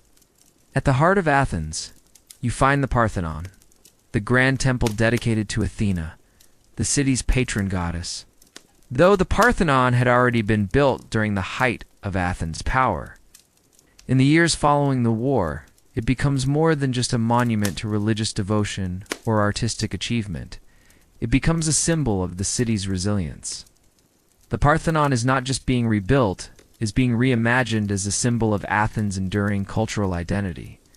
In a way, the Parthenon encapsulates the spirit of Athens itself. The city had been humbled by defeat, its empire dismantled, and its democratic institutions temporarily suppressed. Yet, as the Parthenon rises perhaps even more magnificent than before, Athens begins to find itself again, to recover its sense of purpose. The building is not simply a structure of stone and marble. It is a message to the people of Athens and the wider world. Despite the war, despite the loss, the ideals of Athens' beauty, wisdom, and resilience still endure. The restoration of the Parthenon is overseen by the great Athenian statesman Pericles' successors, who are determined to honor the city's cultural heritage and reassert its significance in the Greek world. The Periclean Parthenon, as it had once been known, is now once again undergoing the delicate process of reconstruction. Its frieze, depicting scenes of Athenian life and the gods. Its grand columns embody the glory of a city recovering from its fall. The Parthenon, in its grand scale and intricate detail, is not just an architectural achievement, it is a testament to the enduring strength of Athenian culture. As you stand before the Parthenon, its massive columns towering above you, it is easy to see why this building is so important to the Athenians. It is not merely an act of religious devotion, it is an act of cultural defiance. In rebuilding it, Athens is sending a clear message. Though its empire has crumbled, though its democracy has faltered, the spirit of the city remains unbroken. The Theater of Dionysus, a rebirth of cultural expression. As the Parthenon stands at the center of Athens' architectural revival, it is not the only symbol of the city's recovery. Just a short distance away, nestled at the foot of the Acropolis, stands the Theater of Dionysus, the birthplace of Greek drama and a center of Athenian cultural life. This theater had been the site of some of the greatest performances of the classical period, where playwrights such as Sophocles, Euripides, Aeschylus had once presented their tragedies to packed audiences. The war may have shattered the political and military might of Athens, but its cultural power is not so easily destroyed. As Athens begins to recover, so too does its commitment to the arts. The rebuilding of the Theater of Dionysus is a symbolic act of restoration. Even amid the suffering caused by the war, the people of Athens return to the theater, to art, to performance, to the stories that help them make sense of their collective experience. The tragedies that were once performed here continue to speak to the deepest aspects of human nature: grief, loss, honor, and redemption. The themes of these plays resonate with a city that has been through its own period of great suffering and must now seek healing. The theater becomes more than just a place for entertainment. It becomes a space for the Athenian people to reflect on their past and contemplate their future. The performances, once filled with grand political themes, now take on a new relevance. The tragedies are no longer just stories of gods and kings. They are reflections of Athens' own downfall and rebirth. The city may no longer be the military superpower it once was, but through art and drama, it begins to rediscover the power of its cultural expression. The revival of sculpture, renewing the Athenian spirit. The healing of Athens' artistic soul is not limited to architecture and theater. It's the city's sculptors to take part in the restoration of its cultural identity. One of the most notable figures in the post-war period is Phidias, the great sculptor who had worked on the Parthenon before the war. His influence continues to be felt as artists return to the tradition of creating monumental sculptures that embody the ideals of the city. The revival of sculpture is an act of both artistic expression and cultural renewal. The Greek ideal of humanism, the belief in the potential for greatness within humanity's once, again, celebrated in art. Sculptures of gods, heroes, and everyday people are created. Their figures crafted with an attention to detail and proportion that speaks to the Athenian belief in the importance of the human form. Through their work, the sculptors of Athens reaffirm the city's dedication to the ideals of beauty, harmony, and balance, values that were at the heart of the city's golden age. In the post-war period, we also see the emergence of new themes and sculpture scenes that reflect the people's desire for healing and renewal. The once mighty warriors of Athens, who had fought and died in the Peloponnesian War, are depicted not as invincible heroes, but as figures who must confront their own mortality. The works of art that emerge in this time suggest a shift in the collective consciousness of the Athenians. They are no longer focused on the glories of war and empire. Instead, their art looks inward, toward the human condition, toward the themes of suffering, loss, and eventual redemption. The growth of the philosophical schools. While the physical structures of Athens are being rebuilt, its intellectual life is also undergoing a renaissance. As we saw earlier, the period following the Peloponnesian War saw the rise of philosophy, particularly through the work of Socrates, whose method of questioning and seeking truth would lay the foundations for much of Western thought. His ideas, transmitted through his students like Plato and Xenophon, would form the core of the intellectual movement that would dominate Athens for centuries to come. The intellectual climate of Athens, though different from its military and imperial past, is no less vibrant. In fact, the recovery of Athens' cultural identity is intrinsically linked to its philosophical and intellectual life. The thinkers of this period, while often focused on questions of virtue, justice, and the nature of existence, are also deeply concerned with the role of art and culture in shaping the moral and ethical values of society. The arts, whether in the form of sculpture, theater, or philosophy, are not just decorative, they are essential to the moral and intellectual health of the city, a city reborn in art and thought. In the aftermath of the Peloponnesian War, Athens faces the difficult task of rebuilding not just its military and political power, but its cultural and spiritual identity. The city may no longer be the empire it once was, but its commitment to the arts, to philosophy, and to beauty remains as strong as ever. Through art and architecture, the Athenians reaffirm their belief in the enduring power of culture to heal, inspire, and elevate. As you stand in the heart of Athens, you feel the weight of its past, but you also sense the hope of its future. The city, once broken and defeated, is finding new ways to express its ideals. To capture its spirit in the marble and the stone, in the plays and the sculptures, Athens, through its art and culture, is telling the world that even in the darkest times, the human soul can find a way to rise again. And so, Athens rebuilds not just with stone, but with thought, with beauty, and with a renewed commitment to the ideals that have always defined it.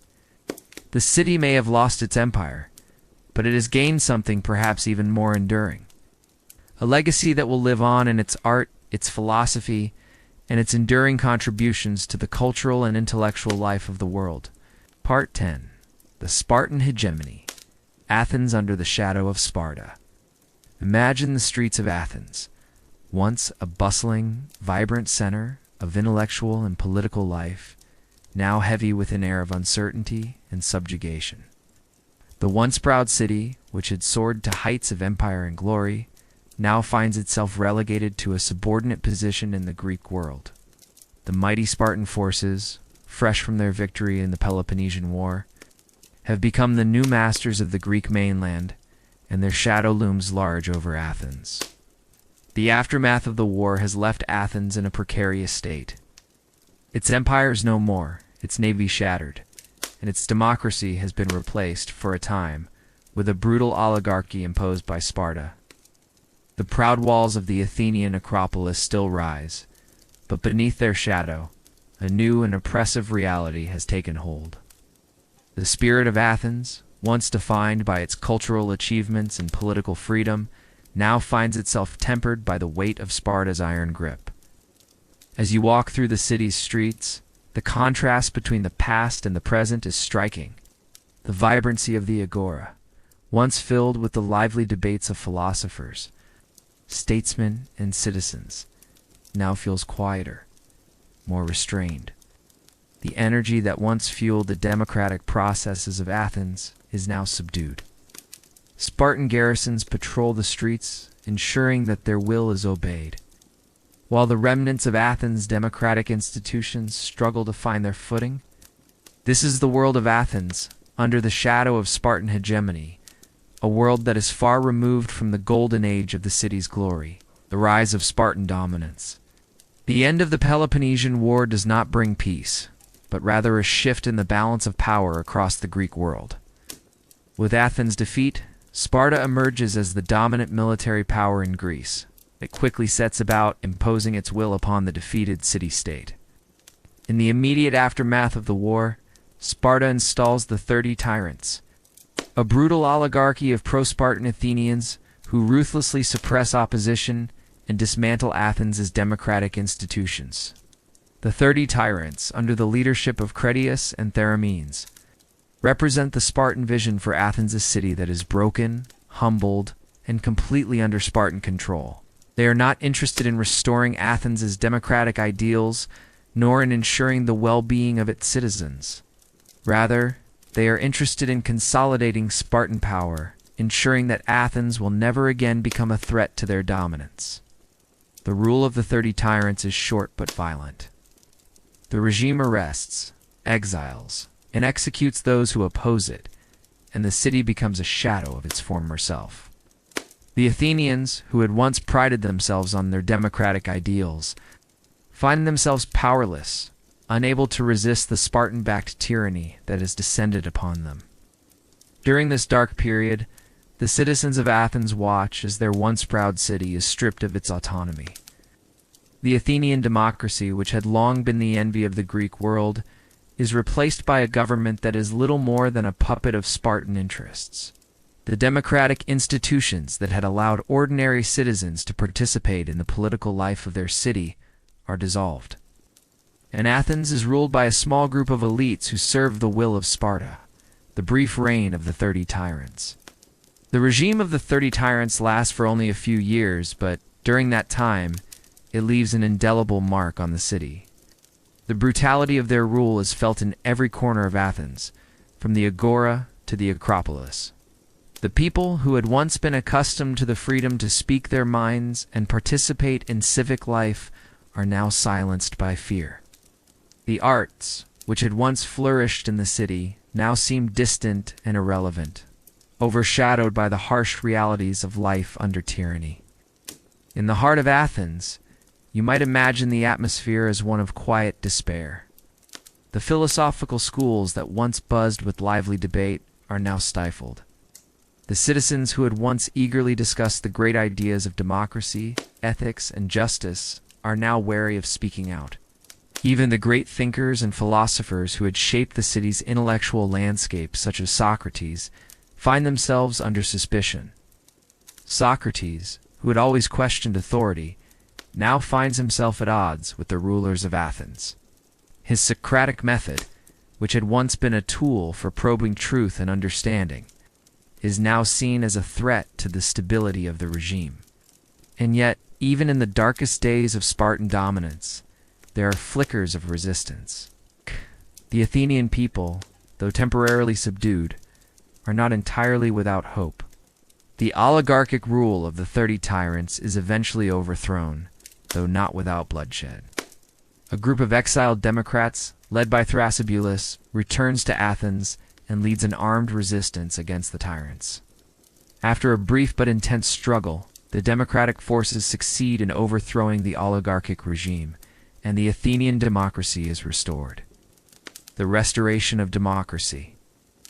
The restoration of democracy in 403 BCE is a moment of great relief for the people of Athens, but it is not a return to the glory days of the city. The wounds of war and tyranny are still fresh, and Athens must rebuild not just its political institutions, but also its sense of self. The restoration of democracy is in many ways a return to the ideals that had once made Athens great. However, it is a return to those ideals under the shadow of Sparta's victory. Even as Athens begins to reassert its democratic principles, the memory of Spartan dominance lingers. The war with Sparta has not just altered the political landscape of Greece, it has altered the very nature of Athenian identity. The Athenians, once the unquestioned leaders of the Greek world, now find themselves humbled. They are no longer an imperial power, and their influence has been severely diminished. The great Athenian fleet, which had once ruled the waves, is now a shadow of its former self, and the city's wealth has been drained by the costs of the war. Still, the Athenians take pride in their ability to reclaim their democracy.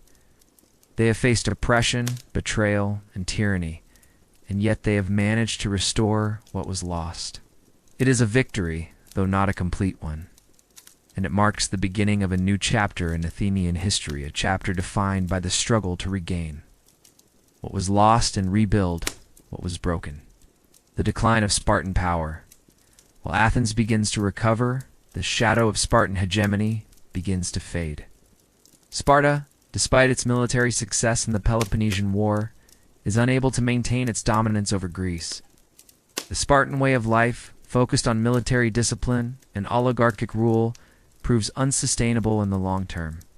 The very system that had allowed Sparta to defeat Athens is also the one that limits its ability to adapt to the changing political landscape of Greece. In the years following the Peloponnesian War, Sparta faces growing opposition from other Greek city-states, particularly from Thebes, which rises to challenge Spartan power. In 371 BCE, the Theban general Epaminondas delivers a decisive blow to Spartan military supremacy at the Battle of Leuctra, and Sparta's influence over Greece begins to wane. By this time, Athens has slowly regained its footing. While it may never again return to its former imperial glory, the city finds itself in a new Rolla city that is no longer the dominant power in Greece, but one that remains deeply committed to its cultural heritage and democratic ideals.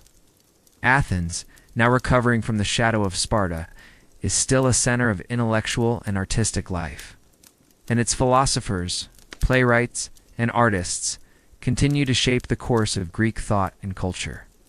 The legacy of Spartan hegemony.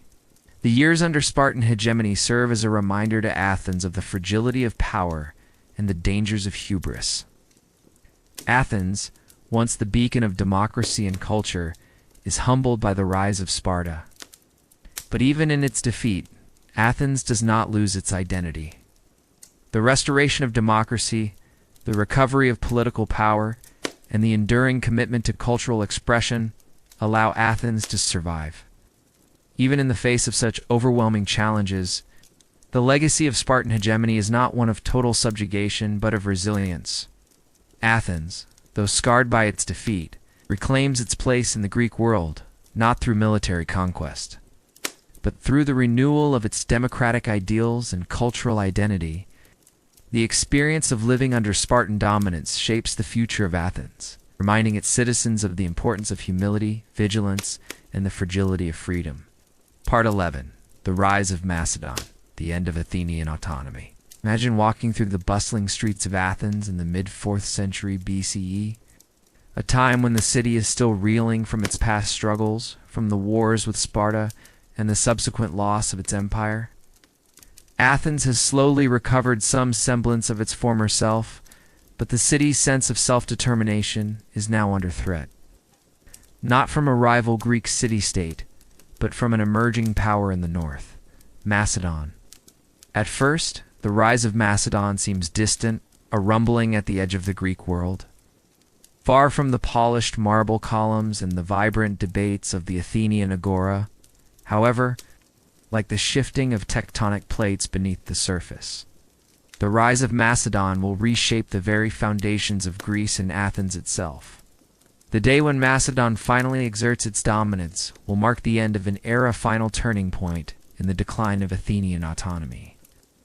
As you walk down the narrow streets and past the grand temples of Athens, you might notice a shift in the air. There is a quiet murmur in the market squares, a growing sense of unease among the citizens. They speak in hushed tones about the new power that is rising in the north. At first, it was only whispers, but now the name Philip II of Macedon is spoken with increasing frequency. The idea that this northern kingdom could one day eclipse Athens, the great center of culture and intellect, is beginning to feel less like a distant rumor and more like an inevitable truth. But now faces the very real possibility of being subsumed by a new and more powerful force. The rise of Philip II. Philip II of Macedon, the father of Alexander the Great, is a man of extraordinary vision and military genius. He is the son of Amyntas III, king of Macedon, and ascends to the throne in 359 BCE. During a period when Macedon is a relatively minor kingdom compared to the great city-states of the south, such as Athens, Thebes, and Sparta. However, Philip quickly proves himself to be a formidable leader and an astute strategist. Philip's rise is marked by a series of bold military reforms that transform Macedon into a powerful military state. His most significant contribution is the development of the phalanx, a dense formation of infantry armed with long spears known as sarissas, which gives his army a decisive advantage over rival Greek forces. The Macedonian army, once a relatively insignificant force, becomes the most formidable military machine in Greece. Philip also understands the importance of diplomacy and alliances, and he is adept at using both marriage and negotiation to expand his influence across Greece. He skillfully manipulates the existing tensions between the Greek city-states, playing Athens, Thebes, and Sparta against each other to his advantage. Through a combination of military strength and diplomatic cunning, Philip begins to extend his influence over the Greek mainland, gradually uniting the disparate city-states under his control. Athens, once the leader of the Greek world, now finds itself at the mercy of Macedon's growing power.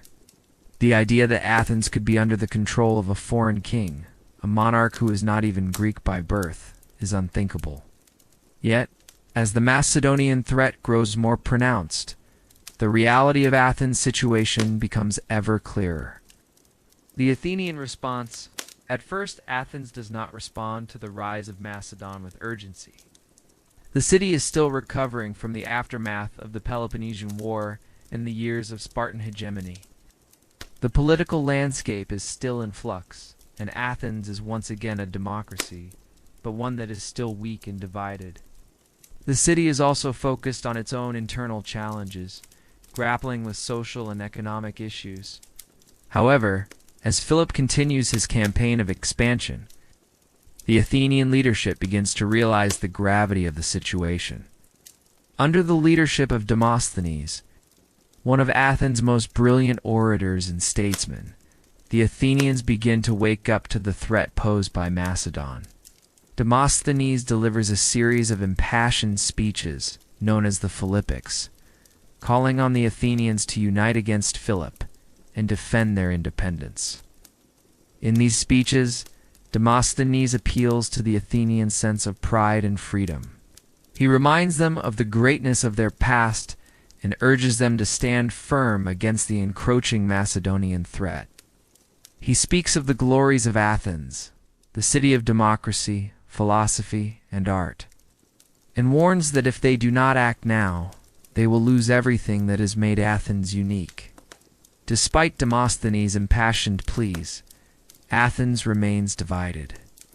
There are those who still believe that Macedon poses no immediate threat, while others fear that Philip's ambitions will eventually reach their doorstep. The Athenians, who had once been the unchallenged leaders of Greece, now find themselves struggling to respond to a power that is far more unified and determined than they had ever anticipated. The Battle of Chaeronea. In 338 BCE, the inevitable clash between Athens and Macedon comes to a head at the Battle of Chaeronea. Philip, having already subdued much of Greece, faces a combined army of Athens and Thebes, who have allied in a desperate attempt to halt his expansion. The Athenians, led by Demosthenes, place their hopes in this battle as their last chance to preserve their independence. The battle is brutal, and it is over quickly. The Macedonian forces, with their superior tactics and the use of the phalanx, decisively defeat the Athenian and Theban armies. The result is catastrophic for Athens. Not only have they suffered a devastating defeat, but the once proud city-state is now effectively under Macedonian control. Philip's victory at Chaeronea marks the end of Athenian autonomy. Although the Athenians are allowed to retain their city, their independence is a mere illusion. Macedon has emerged as the preeminent power in Greece and Athens, once the leader of the Greek world, is now a subordinate state within Philip's empire. The aftermath of the battle, the aftermath of Chaeronea, Athens is forced to come to terms with its new reality. Though the city remains a center of culture, philosophy, and learning, its political power has been severely diminished. The Athenians are no longer free to govern themselves without interference from Macedon. Philip, having decisively defeated the Greek coalition, now sets his sights on further uniting Greece and preparing for his eventual campaign against the Persian Empire. In the years that follow, the Athenians are left to grapple with the loss of their political autonomy. Their once proud democracy is now subsumed under Macedonian hegemony, and while they may still have a measure of internal self-governance, they must acknowledge that their decisions are now subject to the will of a foreign king. Philip's victory and subsequent political influence over Athens marked the end of the classical era of Greek city-state autonomy. Yet even in this time of subjugation, Athens continues to serve as a beacon of cultural achievement. The city remains a center for philosophy, rhetoric, and the arts. And many of the great intellectual movements that defined the classical period continue to thrive in Athens. Philosophers such as Plato and later Aristotle continue their work, though under the shadow of Macedonian rule. Athens becomes a place where thinkers and scholars can pursue their work, even as the political landscape shifts around them. The rise of Alexander the Great, the ultimate end of Athenian autonomy, comes not with Philip's death, but with the rise of his son, Alexander the Great. After Philip is assassinated in 336 BCE, Alexander ascends to the throne and immediately begins his campaign to conquer the known world. While Athens still retains its cultural significance, it is now a city-state overshadowed by the grandeur and ambition of Alexander's empire. The rise of Macedon and its eventual conquests under Alexander further consolidates the dominance of the Macedonian kingdom over the Greek world. The dream of an independent Athens, a city-state where democracy and culture could flourish free from foreign interference, fades into the past. Athens, despite its intellectual and artistic vitality, is now part of a much larger geopolitical order, dominated by Macedon and the vision of a unified Greek world under the rule of the great king. The legacy of Macedonian rule. In the centuries following the rise of Macedon, Athens continues to influence the world, but its political independence is forever lost. The legacy of Macedonian dominance, particularly through the conquests of Alexander, reshapes the Greek world and introduces new cultural and political dynamics that Athens, despite its enduring cultural influence, cannot control. Macedon's rise represents the final blow to the old world of autonomous Greek city-states. The balance of power shifts from a collection of independent polities, each with its own interests and ambitions, to a unified empire dominated by a single monarch. Athens, though forever a symbol of intellectual and artistic achievement, is no longer the heart of the Greek world in the same way it once was. The rise of Macedon marks the end of the classical age of Greek city-states and the beginning of the Hellenistic period, where Greek culture is spread across vast new territories under the leadership of Alexander. Part 12. The Hellenistic Age. Athens, in the shadow of Macedon, and the legacy of philosophy.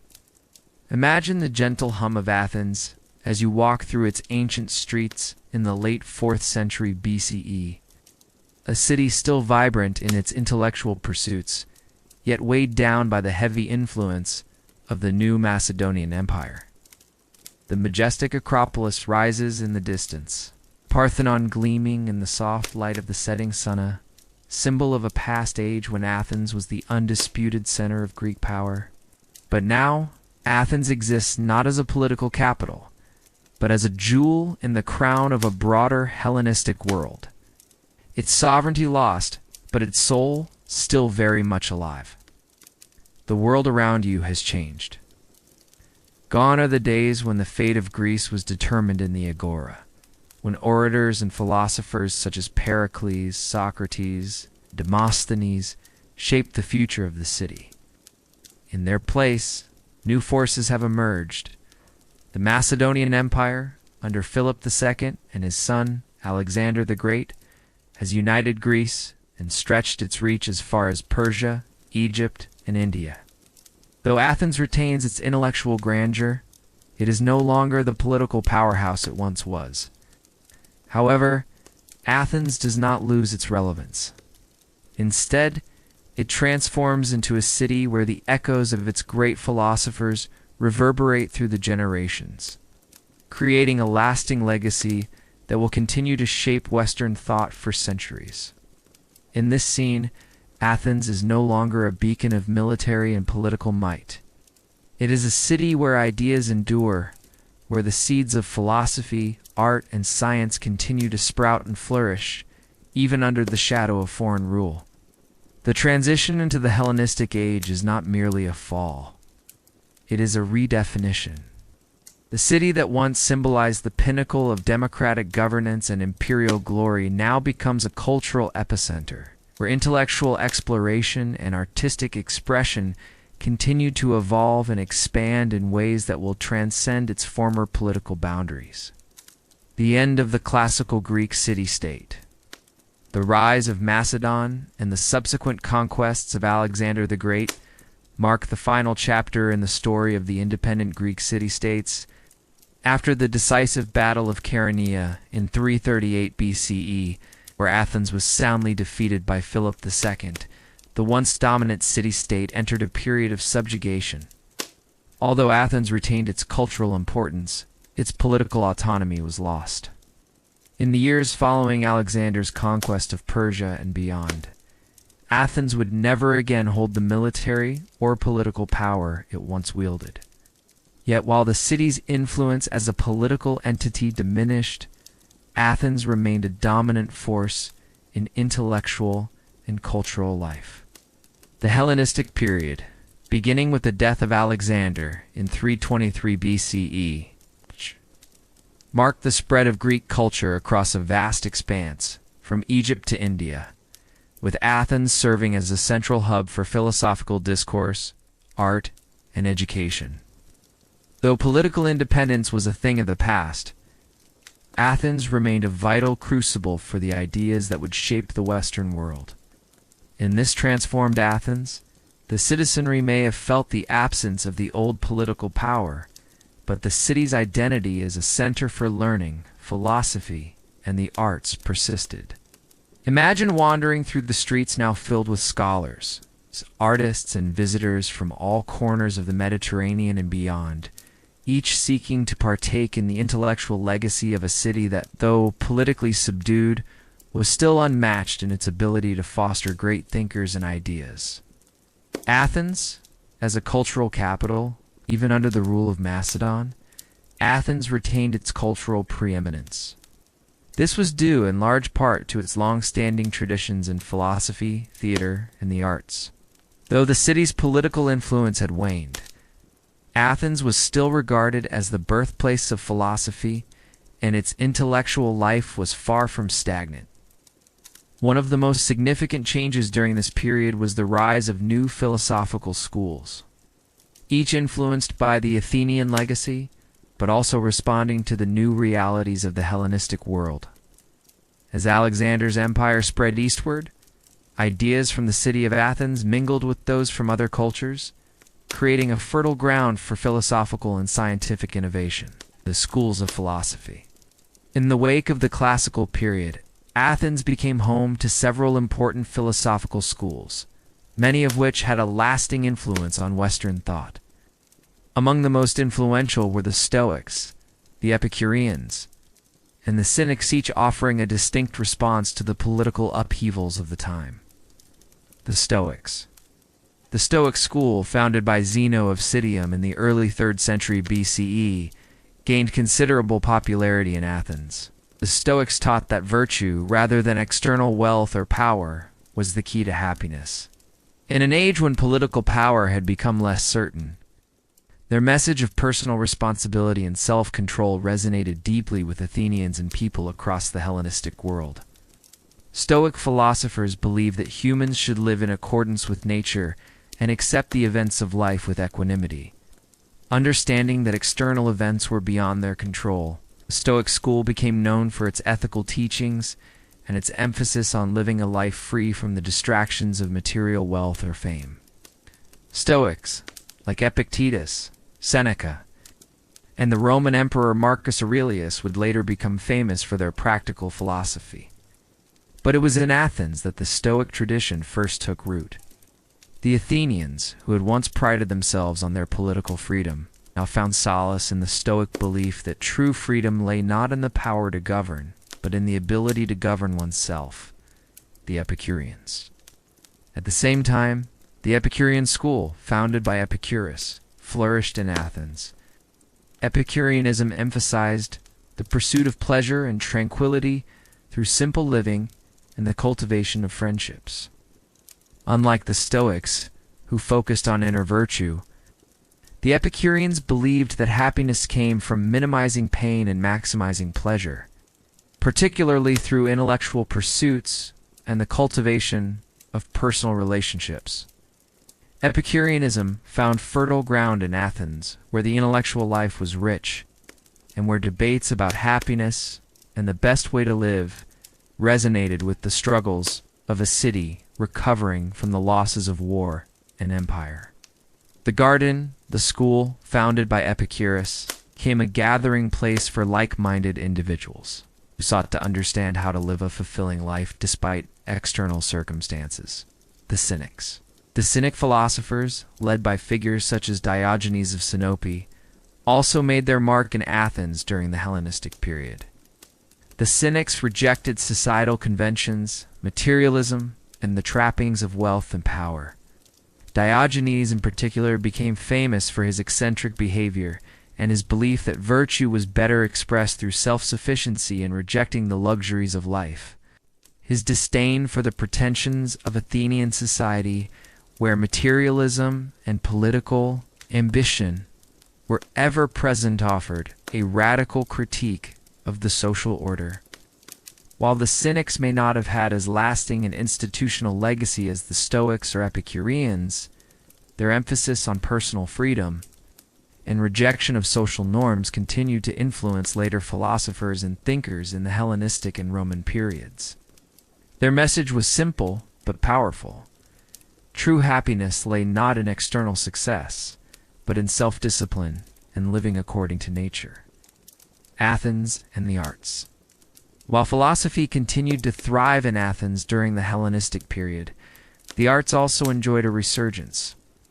Greek theater, which had reached its zenith in the classical era, with playwrights like Sophocles, Euripides, and Aeschylus, continued to evolve during this time. Hellenistic theater began to explore new themes, often focusing on more personal, intimate subjects. Rather than the grand myths and political themes of the earlier period, the works of playwrights like Menander, who explored the everyday lives of ordinary people, reflected a shift in both the arts and society, a movement away from the epic tales of gods and heroes toward more human-centered stories. In sculpture, The Hellenistic period saw a focus on realism, with sculptors like Lysippus and Praxiteles creating lifelike representations of the human form, capturing not just idealized beauty, but also the emotions and imperfections of real human beings. Athens, though no longer the center of political power, continued to be a place where artistic innovation flourished, creating masterpieces that would influence future generations. Athens and the spread of Greek culture, though politically subdued, Athens remained an intellectual and cultural beacon throughout the Hellenistic period. The city continued to attract scholars, philosophers, and artists from across the Mediterranean world. Ptolemaic Egypt and the city of Alexandria became important centers of learning, but Athens remained a key player in the intellectual life of the ancient world. The rise of Macedon and the subsequent expansion of Alexander's empire led to the spread of Greek culture and ideas throughout the East, creating what is known as the Hellenistic world. Athens, as one of the great intellectual capitals of Greece, continued to play a crucial role in this cultural expansion. Its legacy, born of the classical era but adapted to the new Hellenistic realities, would leave a profound mark on the civilizations that followed. The enduring legacy. As you walk through Athens, now a city enriched by centuries of philosophical thought, art, and culture, you may reflect on the paradox of its situation. Athens, once the symbol of democracy and military might, had lost its political independence, yet its cultural influence had not only endured, had flourished.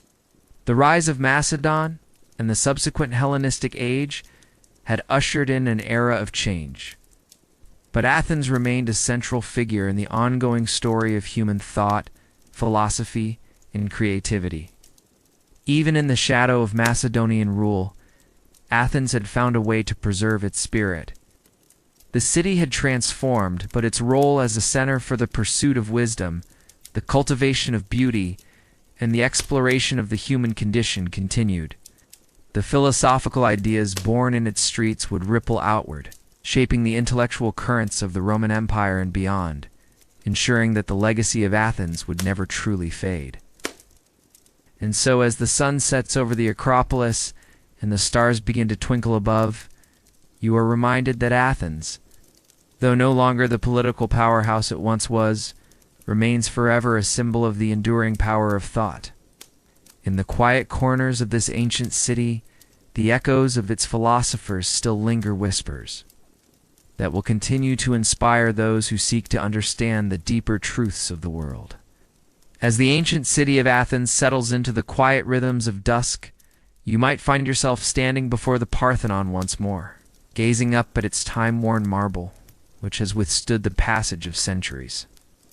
Though the political heart of Athens has faded into history, spirit embodied in the ideas, the philosophy, the artias, very much alive.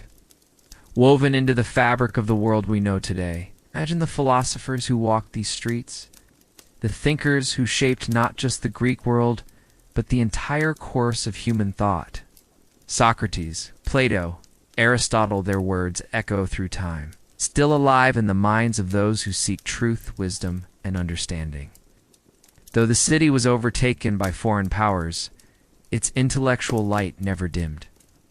It continued to shine in quiet corners, in libraries, in discussions under the stars, continuing to challenge the minds of those who dared to ponder the meaning of life. In a way, the story of Athens is a reminder that even when political power fades, cultural and intellectual legacies can endure, untouched by the winds of time.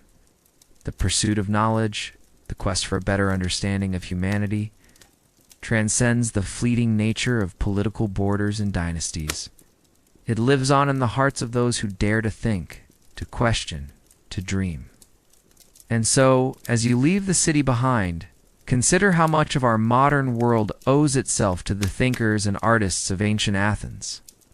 Even though the days of its political glory have passed, its ideas continue to guide us. Its lessons still resonate in our world. Until next time, stay safe, and see you in the next history.